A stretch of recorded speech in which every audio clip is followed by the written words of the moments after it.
บอกนายโอโตโม่อันนี้ก็ได้แต่มันคนแก่เลยเขาได้เงินไม่ได้หลาย บริลายเนาะ เป็นแบบเอี้ย น่าดีใจดิเอาเงินให้เด้อ เนี่ย ได้กูจองมาไหมกูบอกว่าไหนใส่มา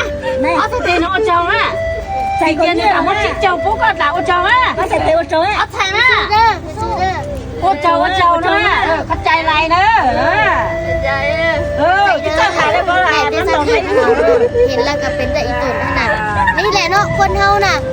เลือกเกิดบ่ได้เฮ็ดจังได๋สันเกิดมาก็ต้องใส่เวรใส่กรรมต่อไปเนาะคนเฮาชีวิตคนเฮามันบ่แน่นอนพี่น้องเอ้ยเราหน้าเว้าก็ยังบ่ได้แต่คำว่าขอบใจเด้อเจ้าเอ้ยเนาะเห็นแล้วก็น้ององกับอีตุนก็เลยเอาเงินให้เราถึงแม้นว่าเงินมันอาจจะบ่หลายสำหรับทุกคนเนาะแต่น้ององก็เต็มใจให้เด้อแล้วก็อยากให้ทุกคนช่วยกดไลค์กดแชร์เป็นกำลังใจ